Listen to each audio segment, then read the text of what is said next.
Jamiatul Muflihat and Falah Group of Schools towards success in Dunya and Akhirah. Admissions open. दुनिया भर में monkey pox virus को लेकर तशवीश पाई जा रही है। प्रिंसेस दुर्रे शेवार हॉस्पिटल पुरानी हवेली हैदराबाद के senior general physician doctor M A. Zubair ने बीबीएन के नुमाइंदे सैयद खिजर से बात करते हुए मंकी पॉक्स वायरस से मुतालिक तफसील बताई। आइए देखते हैं उन्होंने क्या कहा। आज जो है हम लोग मंकी पॉक्स के बारे में डिस्कस करने के लिए हमारे बीबीएन उर्दू चैनल वाले रिक्वेस्ट करे। तो मंकी पॉक्स जो वायरस है, मंकी पॉक्स जो बीमारी है, ये एक्चुअली वायरस से ही फैलता। जैसा अपने को दूसरे वायरसेस अब ये सीजन में आ रहे हैं, उसी तरह ये भी एक वायरस से फैलता। मंकी पॉक्स स्पेसिफिकली नाम इसलिए रखा गया क्योंकि सिर्फ मंकी से आने वाला नहीं है। ये पहली बार जब डिस्कवर किया गया था, कुछ रिसर्च मंकीज के अंदर ये डिजीज पाई गई थी, तो इसलिए उस टाइम पे वो नाम रख दिया। वही कैरी फॉरवर्ड हो रहा। शुरू में 1958 में कुछ अफ्रीकन कंट्री में ये कुछ लैब मंकीज में पाया गया था।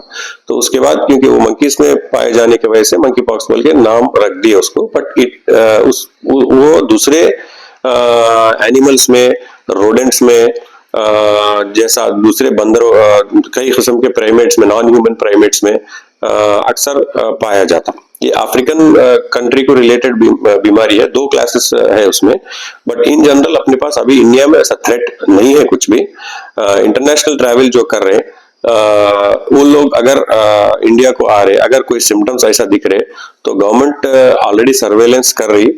उन लोगों को ट्रीटमेंट गाइडलाइंस, मोडालिटीज पूरा गवर्नमेंट की तरफ से दिया गया है ऑलरेडी। अगर ऐसा कोई सिम्टम्स दिख रहे हैं, जैसा कि सिम्टम्स बोले तो मंकी पॉक्स यूजुअली अगर आया तो उसका इंक्यूबेशन पीरियड जो है लगभग 6 से 13-14 दिन का रहता। जब एक्सपोज होता आदमी कोई मंकी पॉक्स वायरस को, उसके बाद से उसको मैनिफेस्ट करने के लिए उसको इंक्यूबेशन पीरियड बोलते हैं। मतलब सिम्टम्स नजर आने के लिए, जैसा फीवर हो, ये हो, तो लगभग 6 से 13 दिन के अंदर फीवर चालू होता। शुरू में फीवर जो है हाई ग्रेड हो सकता, जैसा दूसरे आम वायरसेस में होता। सर्दी जाड़े के साथ में हो सकता। सर में दर्द, शरीर सर में दर्द हो सकता, वॉमिटिंग्स हो सकते हैं, बॉडी पेन्स हो सकते हैं। ये इनिशियल सिम्टम्स है इसके। इसके बाद जो है रैश डेवलप होता।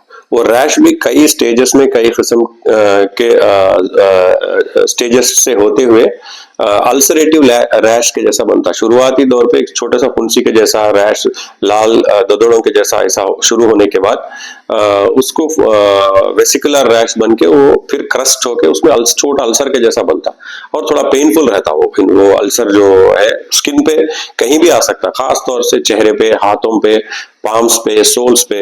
ज्यादा 90% रैश यही जगहों पे, और पूरे बॉडी पे भी थोड़ा बहुत रैश दिख सकता। और खास तौर से टिपिकली ये रैश धीरे धीरे 1 हफ्ते के अंदर क्रस्टिंग हो जाता। क्रस्टिंग बोले तो अल्सर, जो रैश फुंसी जो है उसके अंदर बीच में एक छोटा अल्सर के जैसा बन जाता, और वो हील नहीं होता रहता। और वो हील होने के लिए बाज लोगों को 2 से 3 हफ्ते लग जाते। और जब तक ये पूरी तरह हील होके, क्रस्टिंग होके वो फॉल नहीं हो जाता, जब तक वो आदमी इन्फेक्टिव रहता। मतलब इन्फेक्टिव मतलब वो पोटेंशियली उन्हें सोर्स रहता दूसरों को कंटेमिनेट करने का। तो ये मैनिफेस्टेशन है ये वायरस के।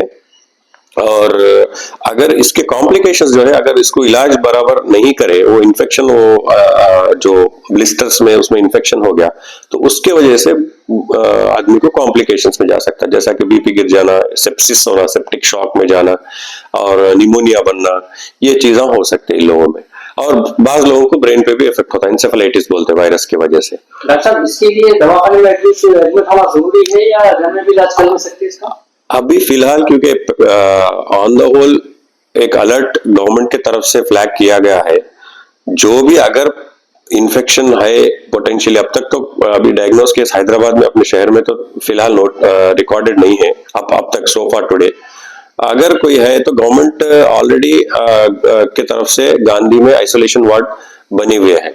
अगर कहीं भी रिपोर्ट किया गया ये केस, तो इमीडिएटली अपने को गवर्नमेंट अथॉरिटीज को इन्फॉर्म करने की जरूरत है। वो लोग इनको ले जाके आइसोलेशन में रखते हैं।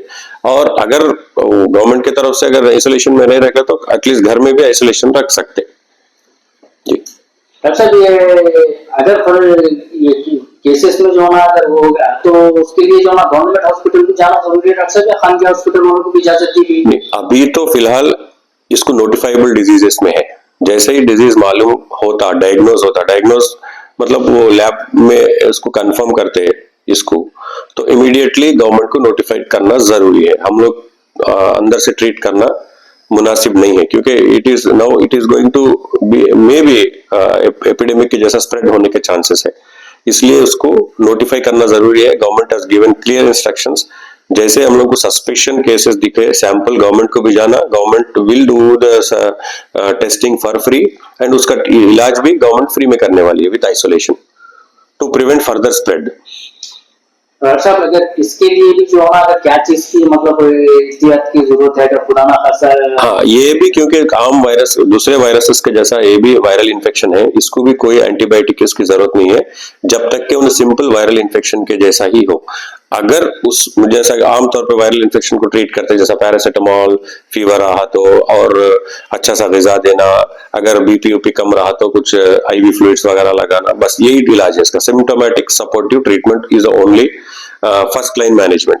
सेकेंडरी इन्फेक्शन हुआ, वो जो अल्सर्स में, क्रस्ट में इन्फेक्शन आ गया, जब एंटीबायोटिक की जरूरत है लोगों को, जब तक एंटीबायोटिक देने की कोई जरूरत नहीं है।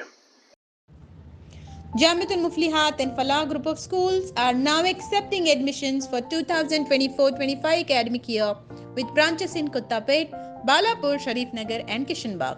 We offer exclusive education for boys and girls separately along with day cum residential facilities.